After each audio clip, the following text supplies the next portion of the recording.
करारविन्देन पदारविन्दं मुखारविन्दे विनिवेशयन्तम् वटस्य पत्रस्य पुटेशयानं बालं मुकुन्दं मनसा स्मरामि।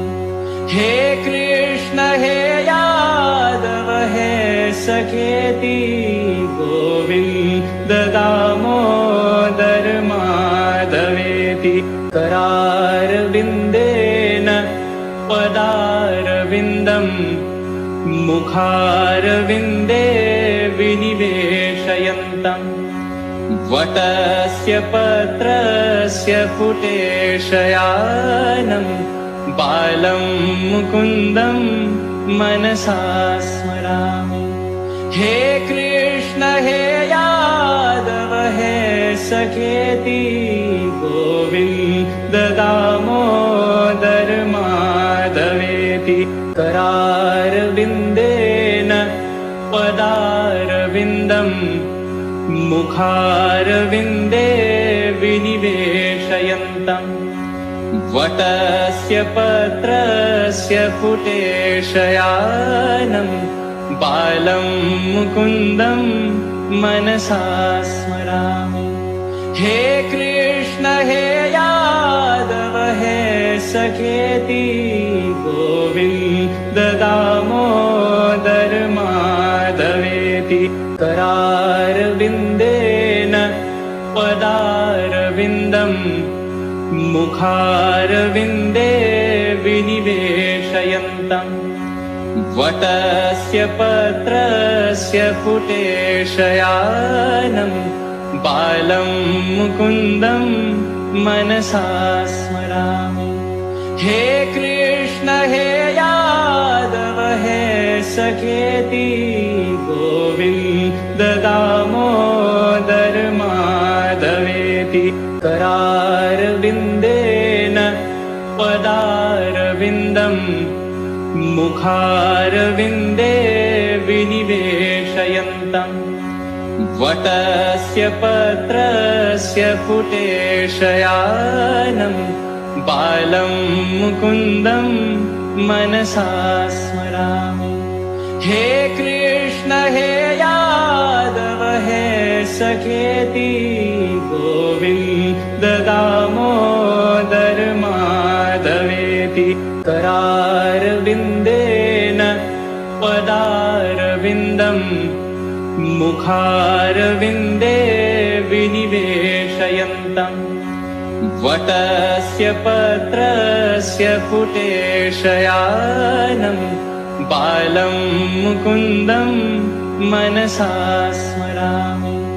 हे कृष्ण हे यादव हे सखेति गोविन्द दामोदर माधवेति करारविन्देन पदारविन्दं मुखारविन्दे विनिवेशयन्तम् वटस्य पत्रस्य पुटेशयानं बालं मुकुन्दं मनसा स्मरामि।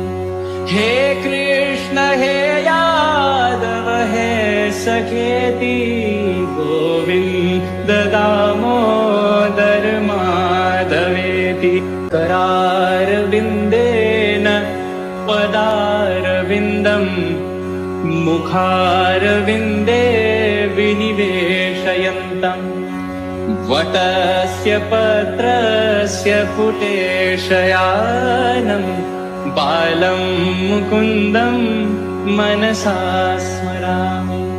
हे कृष्ण हे यादव हे सखेति गोविन्द दामोदर माधवेति करारविन्देन पदारविन्दं मुखारविन्दे विनिवेशयन्तम् वटस्य पत्रस्य पुटेशयानं बालं मुकुन्दं मनसा स्मरामि।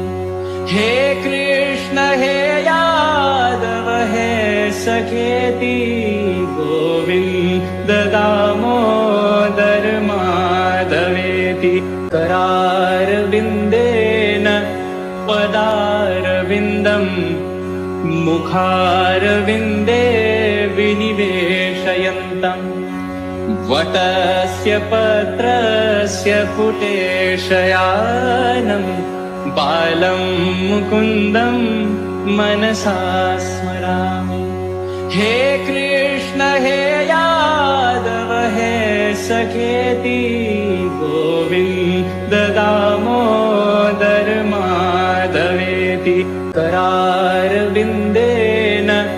पदारविन्दम् मुखारविन्दे विनिवेशयन्तम् वटस्य पत्रस्य पुटेशयानं बालं मुकुन्दं मनसा स्मरामि हे कृष्ण हे यादव हे सखेति गोविन्द दामोदर माधवेति करारविन्देन पदारविन्दम् मुखारविन्दे विनिवेशयन्तम् वटस्य पत्रस्य पुटेशयानं बालं मुकुन्दं मनसा स्मरामि हे कृष्ण हे यादव हे सखेति गोविन्द दामोदर माधवेति करारविन्देन पदारविन्दम् मुखारविन्दे विनिवेशयन्तम् वटस्य पत्रस्य पुटेशयानं बालं मुकुन्दं मनसा स्मरामि हे कृष्ण हे यादव हे सखेति गोविन्द दामोदर माधवेति करारविन्देन पदारविन्दम् मुखारविन्दे विनिवेशयन्तम् वटस्य पत्रस्य पुटेशयानं बालं मुकुन्दं मनसा स्मरामि हे कृष्ण हे यादव हे सखेति गोविन्द दामोदर माधवेति करारविन्देन पदारविन्दम् मुखारविन्दे विनिवेशयन्तम् वटस्य पत्रस्य पुटेशयानं बालं मुकुन्दं मनसा स्मरामि हे कृष्ण हे यादव हे सखेति गोविन्द दामोदर माधवेति करारविन्देन पदारविन्दम् मुखारविन्दे विनिवेशयन्तम् वटस्य पत्रस्य पुटेशयानं बालं मुकुन्दं मनसा स्मरामि हे कृष्ण हे यादव हे सखेति गोविन्द दामोदर माधवेति करारविन्देन पदारविन्दम् मुखारविन्दे विनिवेशयन्तम् वटस्य पत्रस्य पुटेशयानं बालं मुकुन्दं मनसा स्मरामि हे कृष्ण हे यादव हे सखेति गोविन्द दामोदर माधवेति करारविन्देन पदारविन्दम् मुखारविन्दे विनिवेशयन्तम् वटस्य पत्रस्य पुटे शयानं बालं मुकुन्दं मनसा स्मरामि। हे कृष्ण हे यादव हे सखेति गोविन्द दामोदर माधवेति। करारविन्देन पदारविन्दम् मुखारविन्दे विनिवेशयन्तम् वटस्य पत्रस्य पुटे शयानं बालं मुकुन्दं मनसा स्मरामि। हे कृष्ण हे यादव हे सखेति गोविन्द दामोदर माधवेति। करारविन्देन पदारविन्दम् मुखारविन्दे विनिवेशयन्तम् वटस्य पत्रस्य पुटे शयानं बालं मुकुन्दं मनसा स्मरामि। हे कृष्ण हे यादव हे सखेति गोविन्द दामोदर माधवेति। करारविन्देन पदारविन्दम् मुखारविन्दे विनिवेशयन्तम् वटस्य पत्रस्य पुटे शयानं बालं मुकुन्दं मनसा स्मरामि। हे कृष्ण हे यादव हे सखेति गोविन्द दामोदर माधवेति। करारविन्देन पदारविन्दम् मुखारविन्दे विनिवेशयन्तम् वटस्य पत्रस्य पुटे शयानं बालं मुकुन्दं मनसा स्मरामि। हे कृष्ण हे यादव हे सखेति गोविन्द दामोदर माधवेति। करारविन्देन पदारविन्दम् मुखारविन्दे विनिवेशयन्तम् वटस्य पत्रस्य पुटे शयानं बालं मुकुन्दं मनसा स्मरामि। हे कृष्ण हे यादव हे सखेति गोविन्द दामोदर माधवेति। करारविन्देन पदारविन्दम् मुखारविन्दे विनिवेशयन्तम् वटस्य पत्रस्य पुटे शयानं बालं मुकुन्दं मनसा स्मरामि। हे कृष्ण हे यादव हे सखेति गोविन्द दामोदर माधवेति। करारविन्देन पदारविन्दम् मुखारविन्दे विनिवेशयन्तम् वटस्य पत्रस्य पुटे शयानं बालं मुकुन्दं मनसा स्मरामि। हे कृष्ण हे यादव हे सखेति गोविन्द दामोदर माधवेति। करारविन्देन पदारविन्दम् मुखारविन्दे विनिवेशयन्तम् वटस्य पत्रस्य पुटे शयानं बालं मुकुन्दं मनसा स्मरामि। हे कृष्ण हे यादव हे सखेति गोविन्द दामोदर माधवेति। करारविन्देन पदारविन्दं मुखारविन्दे विनिवेशयन्तम् वटस्य पत्रस्य पुटेशयानं बालं मुकुन्दं मनसा स्मरामि।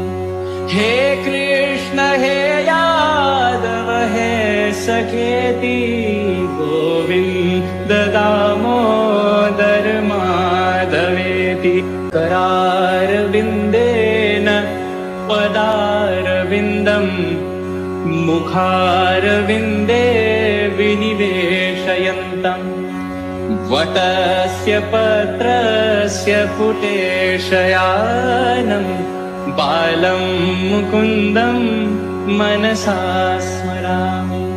हे कृष्ण हे यादव हे सखेति गोविन्द दामोदर माधवेति करारविन्देन पदारविन्दं मुखारविन्दे विनिवेशयन्तम् वटस्य पत्रस्य पुटेशयानं बालं मुकुन्दं मनसा स्मरामि। हे कृष्ण हे यादव हे सखेति गोविन्द दामोदर माधवेति करारविन्देन पदारविन्दं मुखारविन्दे विनिवेशयन्तम् वटस्य पत्रस्य पुटेशयानं बालं मुकुन्दं मनसा स्मरामि। हे कृष्ण हे यादव हे सखेति गोविन्द दामोदर माधवेति करारविन्देन पदारविन्दं मुखारविन्दे विनिवेशयन्तम् वटस्य पत्रस्य पुटेशयानं बालं मुकुन्दं मनसा स्मरामि। हे कृष्ण हे यादव हे सखेति गोविन्द दामोदर माधवेति करारविन्देन पदारविन्दं मुखारविन्दे विनिवेशयन्तम् वटस्य पत्रस्य पुटेशयानं बालं मुकुन्दं मनसा स्मरामि। हे कृष्ण हे यादव हे सखेति गोविन्द दामोदर माधवेति करारविन्देन पदारविन्दं मुखारविन्दे विनिवेशयन्तम् वटस्य पत्रस्य पुटेशयानं बालं मुकुन्दं मनसा स्मरामि। हे कृष्ण हे यादव हे सखेति गोविन्द दामोदर माधवेति करारविन्देन पदारविन्दं मुखारविन्दे विनिवेशयन्तम् वटस्य पत्रस्य पुटेशयानं बालं मुकुन्दं मनसा स्मरामि। हे कृष्ण हे यादव हे सखेति गोविन्द दामोदर माधवेति करारविन्देन पदारविन्दं मुखारविन्दे विनिवेशयन्तम् वटस्य पत्रस्य पुटेशयानं बालं मुकुन्दं मनसा स्मरामि। हे कृष्ण कृष्ण हे यादव हे सखेति गोविन्द दामोदर माधवेति करारविन्देन पदारविन्दम् मुखारविन्दे विनिवेशयन्तम् वटस्य पत्रस्य पुटेशयानं बालं मुकुन्दं मनसा स्मरामि।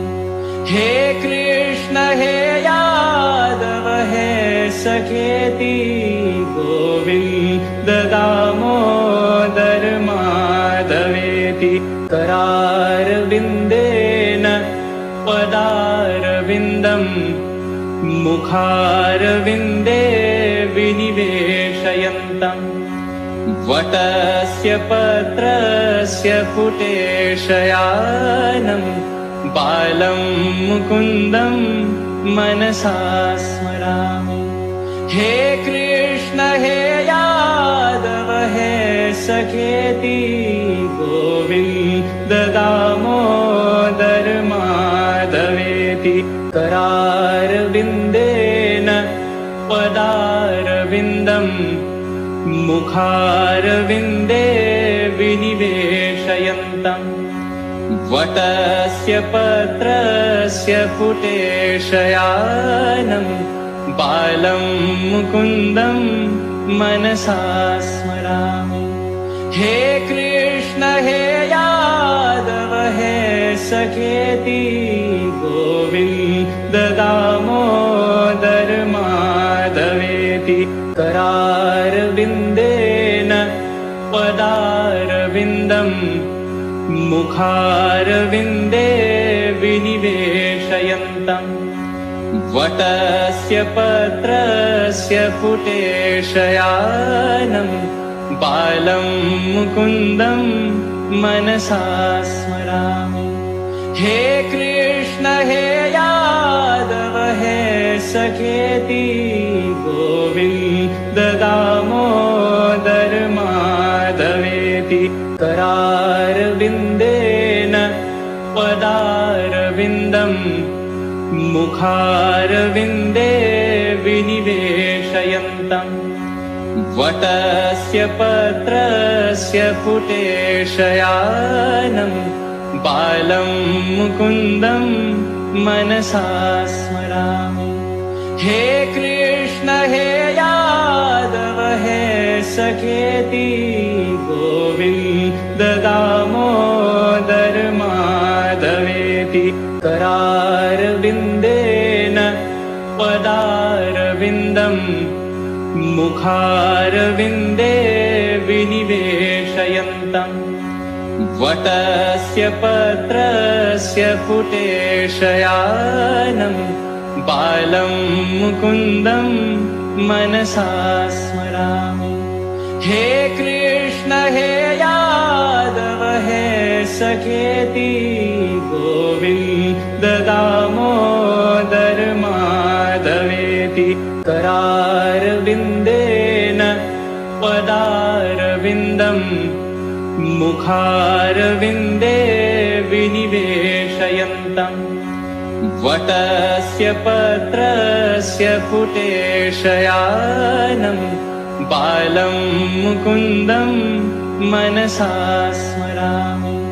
हे कृष्ण हे यादव हे सखेति गोविन्द दामोदर माधवेति करारविन्देन पदारविन्दम् मुखारविन्दे विनिवेशयन्तम् वटस्य पत्रस्य पुटेशयानं बालं मुकुन्दं मनसा स्मरामि।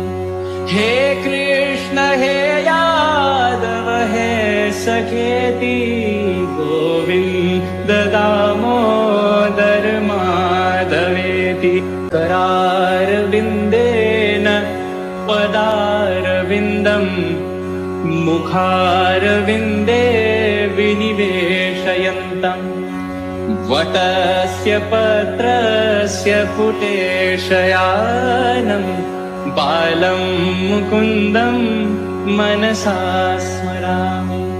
हे कृष्ण हे यादव हे सखेति गोविन्द दास